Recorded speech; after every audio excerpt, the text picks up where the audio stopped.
విమర్శించే ముందు, ప్రశ్నించే ముందు నువ్వు చూసుకోవాలా పర్లేదండి. చూసుకోవాలని కూడా చెప్పాలి కదా. అక్కడ చూసుకోవాలని చెప్పరు కదా, లేకపోతే వాళ్ళ బానిసలు వాళ్ళకు దూరం అయిపోతారు కదా. చెప్తే ఎప్పుడైతే మీకు ఈ ఇప్పుడున్నటువంటి ఈ 2 ధర్మాలు, 2 కాదు ఇక్కడ 3, నేను 3వది కూడా చేరుస్తున్నా, అది కమ్యూనిజం. కమ్యూనిజం కూడా ఒక మతం. కమ్యూనిజం మతం, అది కూడా రాజకీయ మతమే. ఇవి కూడా రాజకీయ మతాలే. ఇవి మీరు లాజికల్గా కానీ వాళ్ళని ప్రశ్నిస్తే, ఇప్పుడు కమ్యూనిస్టులని మీరు ఏదైనా లాజికల్గా క్వశ్చన్ చేశారనుకోండి, వాళ్ళు ఏం చెప్తారు తెలుసా, నువ్వు బూర్జువావి అంటారు. ఇట్స్ ఎ తిట్టు అది. లేకపోతే నువ్వు బ్లడ్ సక్కర్ అని అంటారు. వాళ్ళు అనేక రకాలైన తిట్లని మనకు మన ఈవెన్ మన యూనివర్సిటీ పుస్తకాల్లో కూడా చూపించేశారు. ఎప్పుడైతే నువ్వు అంటే లాజికల్గా సమాధానం చెప్పలేక ఎస్కేప్ అవడం, అవతల వాడు ఆ తిట్టుని గురించి ఆలోచిస్తుంటాడు కానీ వీడు ఎస్కేప్ అయిన సంగతి గమనించడు. ఇక తక్కిన ఈ 2 అని అంటారా, వాళ్ళకి లాజిక్ అనేదాన్ని వాళ్ళ ముందు పెడితే వాళ్ళ మతాలు మొత్తం కుప్ప కూలిపోతాయి. కాబట్టి మీరు జాగ్రత్తగా గమనిస్తే ఈ 2 ఎడారి మతాలే అయితే ఉన్నాయో అవి లాజిక్కి తావే ఇవ్వవు. అందుకే వాళ్ళకి ప్రతి వారంలో ఖచ్చితంగా ఒకరోజు వాళ్ళకి బ్రెయిన్ వాష్ చేస్తాయి. అంటే ఆ సిస్టమ్ని అట్లా బిల్డప్ చేశారు వాళ్ళు. నువ్వు ఖచ్చితంగా ఈరోజు దేవాలయానికి పోవాలనేటటువంటి రూల్ ఏమన్నా ఉందా? లేదు. నువ్వు ఈ పూజ చేయాలనే రూల్ ఏమన్నా ఉందా? లేదు. నువ్వు ఈ దేవుణ్ణే పూజించు అనే రూల్ ఏమన్నా ఉందా? ఇలా చేస్తే నీకు బాగుంటుంది అని మాత్రం చెప్పింది, చెయ్యి అని అక్కడ మనకి పుస్తకాల్లో రాసలేదు, సిలబస్లా లేదు మనకి. And system of God, the thought of God, phenomena of God ఏమిటి? ఇక్కడ భారతదేశంలో ఉండేటటువంటి తత్వం, దైవతత్వము ఏమిటి?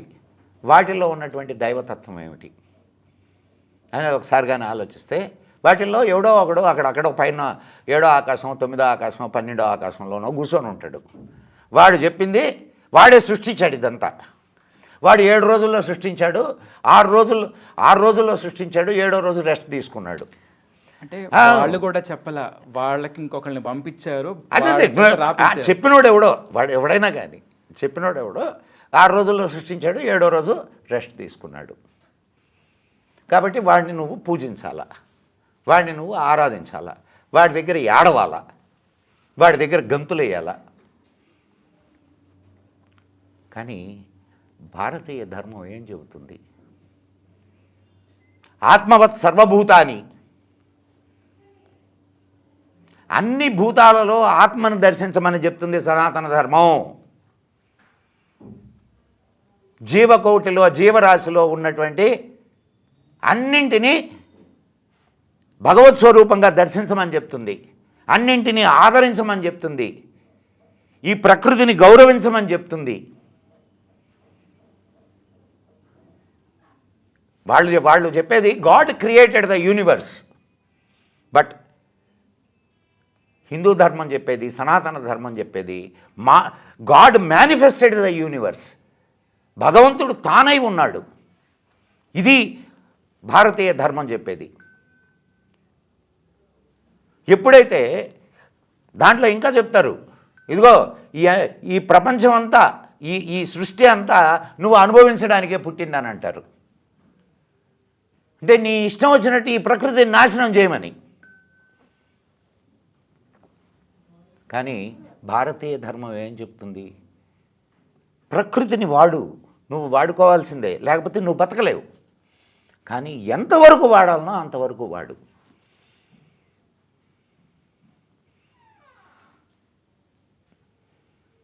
సో గౌరవించు. నువ్వు కూడా ప్రకృతిలో ఒక భాగమే. భాగమే. నువ్వెలాగో అవి కూడా అంతే. ఖచ్చితంగా అటువంటి థాట్ని నీకు ఇస్తుంది. కానీ ఈరోజు మనం ఏం చేస్తున్నాం? మన ఇష్టం వచ్చినట్టు మనం నీటిని కాలుష్యం చేస్తున్నాం, గాలిని కాలుష్యం చేస్తున్నాం, పంచభూతాలని నీ ఇష్టం వచ్చినట్టు కాలుష్యం చేస్తున్నాం. Who will going to suffer? మనమే. Ultimately you.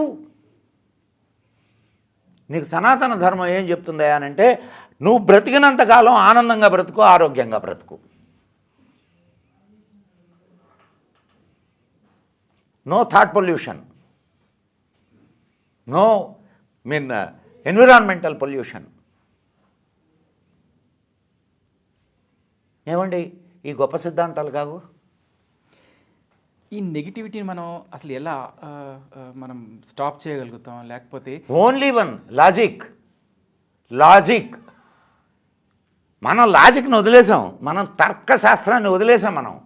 నువ్వు ఎప్పుడైతే తర్కశాస్త్రాన్ని పట్టుకున్నావో, ఇక్కడ ఇంకొక సమస్య ఉంది. నువ్వు తర్కశాస్త్రంతో ప్రశ్నించడానికే అవకాశం లేకుండా పోయింది. ఇప్పుడు చర్చలు లేవు, నో డిబేట్స్, ఓన్లీ ఫైటింగ్స్.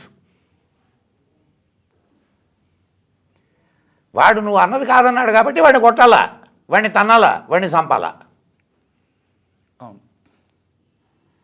అంతే తప్ప వాడు అన్న దాంట్లో నిజం ఎంత అబద్ధం ఎంత, రమ్మనండి కూర్చోమనండి, వాడు చెప్పింది తప్పైతే డిబేట్ చేద్దాం అనేటటువంటి ఆ సిస్టమ్ పోయింది. ఇక్కడ అదే ఇప్పుడు మీకు ఇంకొక చిన్న మహాజ్ఞానులు మనకు మీడియాలో తయారయ్యారు. మీరు మీడియాలో డిబేట్లు కానీ గమనిస్తే ఏమీ ఇప్పుడు హిందూ ధర్మ వాళ్ళకు అజెండా ఉంది. ఎక్కడ ఈ కమ్యూనిస్టు భావజాలం ఉన్నటువంటి వాళ్ళు మీడియా అంతా నిండిపోయి ఉన్నారు.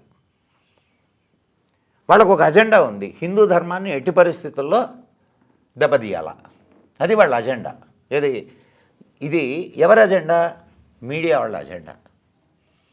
సో దానికి ఏం చేస్తారు? ఎవడో ఒక సైంటిస్ట్ని పిలుస్తారు,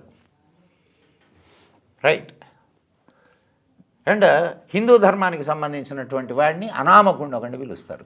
అప్పుడే కదా వాళ్ళు గెలవగలిగేది. నువ్వు రెండు సమానమైనటువంటి వాళ్ళని ఉజ్జీల్ని పిలిచి కూర్చోబెట్టి డిబేట్ చేయిస్తేనే అప్పుడే తెలుస్తుంది. ఇప్పుడు తర్క వితర్కాలు తేడా తెలుస్తుంది. ఇది డిబేట్ అంటారండి దాన్ని. నువ్వు predecided that this person has to be defeated. మీ అజెండా అక్కడ వీడు అవతల వాడు ఓడిపోవాలా, హిందూ ధర్మానికి సంబంధించిన వాడు ఓడిపోవాలా అనే ఒక అజెండాతో నువ్వు వాడిని కూర్చోబెట్టావు, ఓడిపోతాడు. సనాతన ధర్మం ప్రపంచానికి ఒక వరం లాంటిది. సనాతన ధర్మం యొక్క గొప్పతనాన్ని మేము untold stories from Hinduism, Vedic facts, ధర్మ సందేహాల ద్వారా మనలో చాలా మందికి తెలియని విషయాలు చెప్తూ జాగృతి పరిచే ప్రయత్నం చేస్తున్నాము. సనాతన గొప్పతనాన్ని చాటేందుకు వీడియోస్ను లైక్ చేయండి, అలాగే షేర్ చేయండి. సబ్స్క్రైబ్ చేయడం ద్వారా మాకు సపోర్ట్ ఇవ్వండి. అలాగే మీ అభిప్రాయాలను కామెంట్స్ రూపంలో పంచుకోండి.